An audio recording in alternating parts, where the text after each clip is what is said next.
Assalamualaikum warahmatullahi wabarakatuh. Hari ini saya akan kongsikan bagaimana membuat omelet style orang Arab. Jadi, yang kita perlu gunakan adalah tamar, kurma, telur, bait dan juga margarin, zubdah. Okay, InsyaAllah اليوم سأشير لكم كيف نعمل بيض بالعجوة والتمر. إن شاء الله سأشير لك. Kalau nak tahu, ini adalah menu orang Arab Mesir. هذا التمر بعد نقسمه إلى قسمين. تمر عجوة. طيب الآن سنبدأ الزبدة.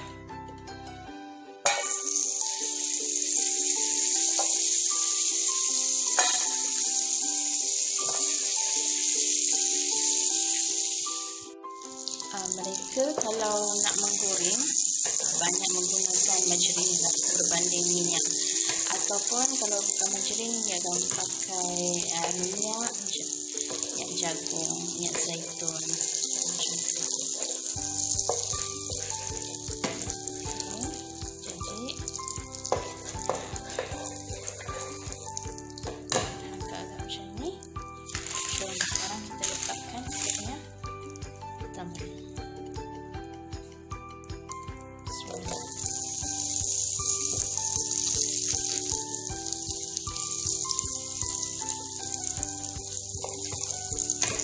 Sebenarnya ada di YouTube juga, tapi dalam bahasa Arab. Yang orang lain buat, yang orang Arab buat, ada juga dalam YouTube tapi dalam bahasa Arab. So yang ni kita buat dalam bahasa Melayu.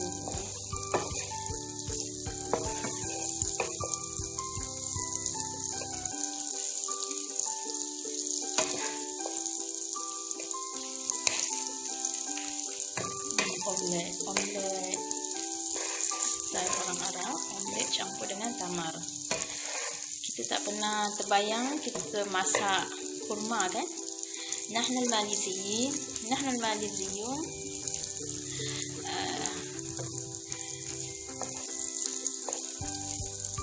لا نفكر أننا نطبخ التمر، لأن غالبا التمر فقط نأكل مباشرة. لأول مرة يمكن الماليزيون يطبخون تمر. Mungkin pertama kali lah siapa yang cuba buat ni, kita masak kurma tu kan, tak pernah masak kurma. Maksudnya makan terus saja. Mungkin sebab kurma banyak dekat negara diorang, jadi dia pelbagaikanlah version masakan ni kan. Macam kita banyak pisang, so ada macam-macam yang kita buat dengan pisang kan.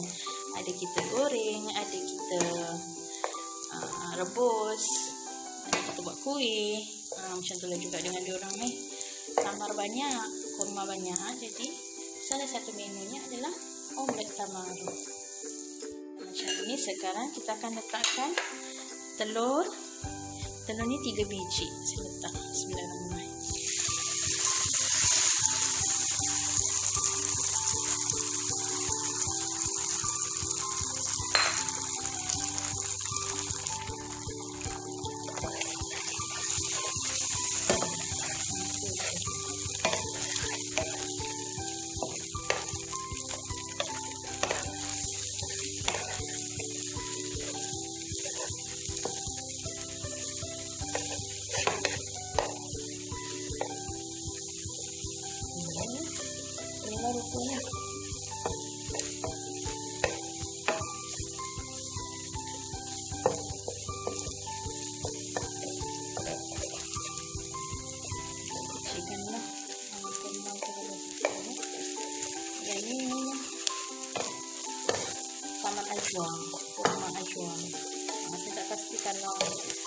guna kurma lain, buatkan rasa lain ada juga.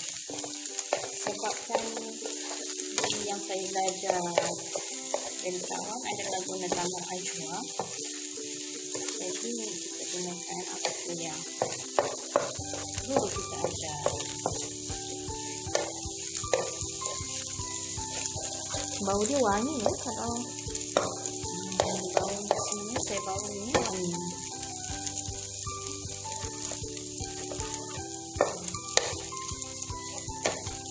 Oke.